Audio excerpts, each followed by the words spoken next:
नमस्कार, सुजस बुलेटिन में आपका स्वागत है। मैं हूं आपके साथ अश्विनी सिरोही। एक नजर हेडलाइंस पर।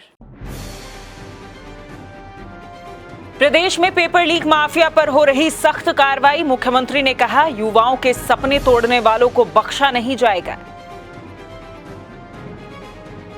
विधानसभा अध्यक्ष ने विद्या भारती शिक्षा संस्थान के प्रतिभा सम्मान समारोह को किया संबोधित। कहा, नई पीढ़ी को संस्कारवान बनाना हम सबकी जिम्मेदारी।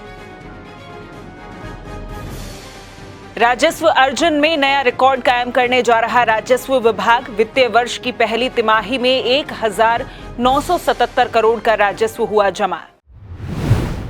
मुख्यमंत्री श्री भजनलाल शर्मा के नेतृत्व में राज्य सरकार युवाओं के भविष्य को संवार रही है। एक और जहां प्रदेश के युवाओं को रोजगार देने के लिए इस वर्ष लगभग 70,000 पदों पर भर्तियां की जा रही हैं, तो वहीं दूसरी ओर नकल माफिया के खिलाफ प्रभावी कार्यवाही की जा रही है। मुख्यमंत्री ने कहा कि पेपर लीक की घटनाओं से कड़ी मेहनत करने वाले ईमानदार विद्यार्थियों का मनोबल टूट गया था। उन्होंने कहा कि हमारी सरकार बनते ही पेपर लीक के मामलों की जांच के लिए एसआईटी गठित की गई। भर्ती परीक्षाओं में पेपर लीक और अन्य अनियमितताओं को लेकर एसआईटी ने ठोस कार्रवाई करते हुए 108 आरोपियों को गिरफ्तार किया है।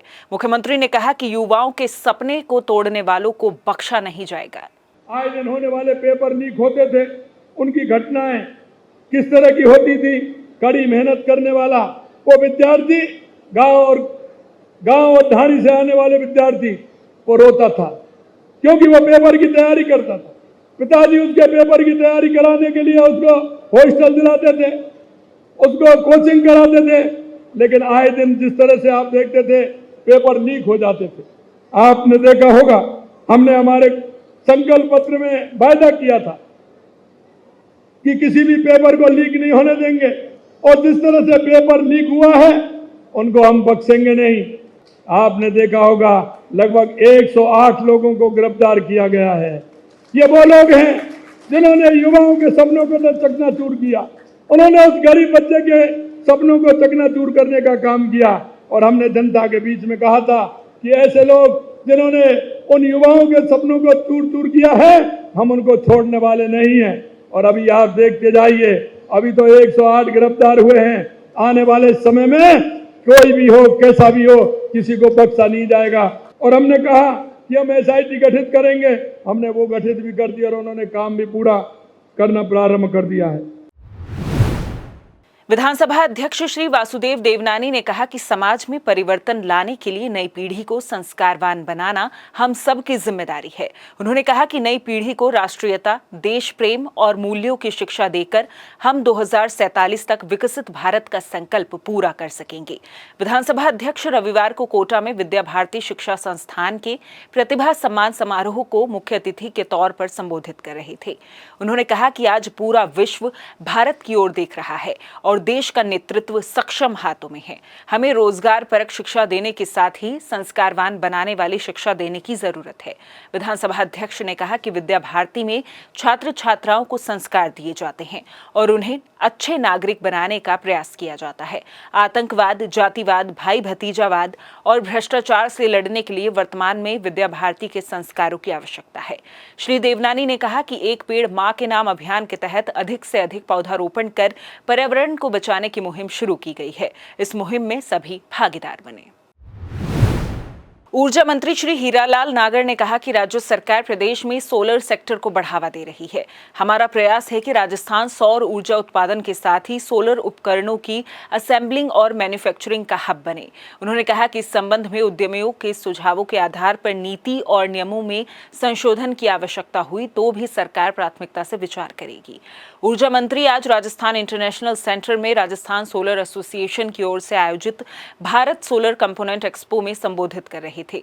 इस दौरान उन्होंने पीएम कुसुम योजना के लाभार्थियों और सोलर उपकरणों की विनिर्माण इकाइयों से जुड़े उद्यमियों के साथ संवाद किया और उनके सवालों के जवाब भी दिए।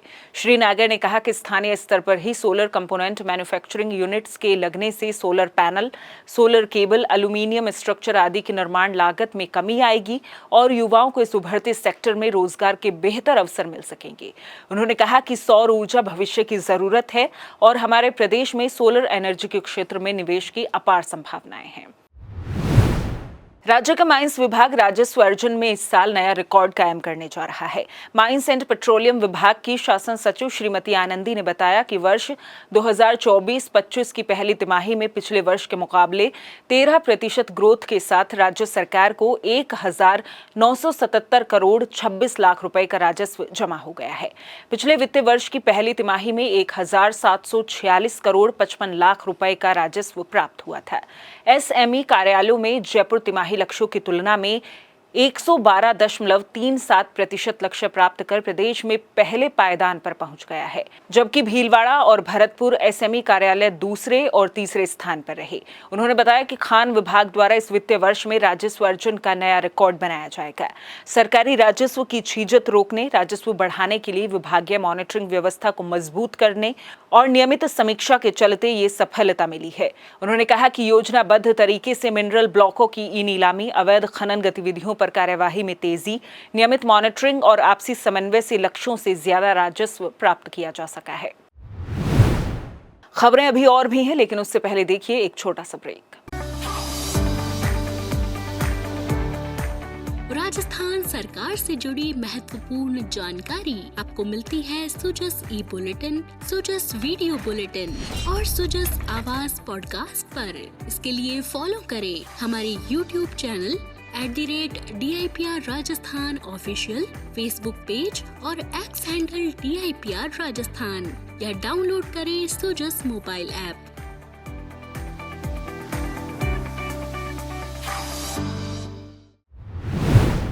मुख्यमंत्री श्री भजनलाल शर्मा के नेतृत्व में पूरे राज्य को प्रदूषण मुक्त करने और सिंगल यूज प्लास्टिक के उपयोग से मुक्त करने के लिए प्रदूषण नियंत्रण मंडल द्वारा प्रदेश भर में जागरूकता अभियान चलाया जा रहा है। अभियान के तहत विभिन्न विभागों, स्वयंसेवी संस्थाओं और निजी संस्थाओं के सहयोग से पौधारोपण का कार्य किया जा रहा है। वहीं हर घर को प्लास्टिक कैरी बैग्स से मुक्त करने के लिए मंडल के अधिकारियों द्वारा घर घर जाकर कपड़े के थैले वितरित कर प्लास्टिक कैरी बैग्स का उपयोग नहीं करने की शपथ दिलवाई जा रही है। मंडल के सदस्य सचिव श्री एन विजय ने बताया कि सिंगल यूज प्लास्टिक और प्लास्टिक कैरी बैग्स का उपयोग नहीं हो, इसके लिए सार्थक प्रयास धरातल स्तर पर किए जा रहे हैं। उन्होंने कहा कि कपड़े के थैले वितरित करने की इस मुहिम का एक ही उद्देश्य है कि प्रत्येक नागरिक के हाथ में प्लास्टिक कैरी बैग की जगह कपड़े का थैला दिखाई दे। साथ ही व्यापारिक संस्थानों और दुकानों पर भी कपड़े के थैले ही उपयोग में लिए जाएं।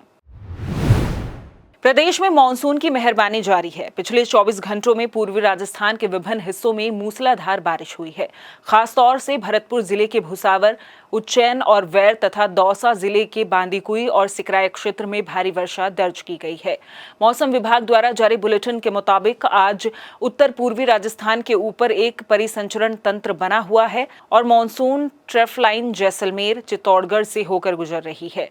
इसके प्रभाव से आगामी 2-3 दिन जोधपुर, उदयपुर, कोटा, जयपुर, अजमेर और बीकानेर संभाग के कुछ भागों में मेघ गर्जन के साथ बारिश होने की प्रबल संभावना है, जबकि आज शेखावाटी क्षेत्र और उदयपुर संभाग में कहीं कहीं भारी बारिश होने की संभावना जताई गई है। मौसम विभाग के अनुसार 9-10 जुलाई को भी मेघ गर्जन के साथ मध्यम से तेज बारिश दक्षिणी राजस्थान के उदयपुर संभाग के साथ ही जोधपुर और कोटा संभाग के कुछ भागों में जारी रहने की संभावना है। इस दौरान उदयपुर संभाग में कहीं कहीं भारी बारिश होने की संभावना है। वहीं 11 जुलाई से भारी बारिश की गतिविधियों में कमी होने और केवल छिटपुट स्थानों पर मेघ गर्जन के साथ हल्की मध्यम बारिश होने की संभावना है। डूंगरपुर जिला कलेक्टर श्री अंकित कुमार सिंह ने सभी विभागों के अधिकारियों को संपर्क पोर्टल पर दर्ज प्रकरणों का तत्काल निस्तारण करने के निर्देश दिए हैं। आज इस साप्ताहिक समीक्षा बैठक में विभागों की प्रगति की समीक्षा करते हुए जिला कलेक्टर ने ये निर्देश दिए। उन्होंने मुख्य चिकित्सा एवं स्वास्थ्य अधिकारी को मौसमी बीमारियों और विशेषकर मलेरिया की रोकथाम के लिए किए जाने वाले उपायों का व्यापक प्रचार प्रसार करने के निर्देश दिए। साथ ही दवाइयों की उपलब्धता की जानकारी भी ली। जिला कलेक्टर ने नगर परिषद अधिकारियों से अतिक्रमण हटाने और फॉगिंग के बारे में जानकारी ली। बैठक में सामाजिक न्याय एवं अधिकारिता, PHED, विद्युत विभाग, जल संसाधन और रसद विभाग सहित अन्य विभागों की भी समीक्षा की गई। जिला कलेक्टर ने सघन वृक्षारोपण अभियान की प्रगति की विभागवार जानकारी ली और अभियान को सफल बनाने के लिए जरूरी दिशा निर्देश दिए। सुजस बुलेटिन में फिलहाल इतना ही। फिर होगी आपसे मुलाकात, तब तक के लिए नमस्कार।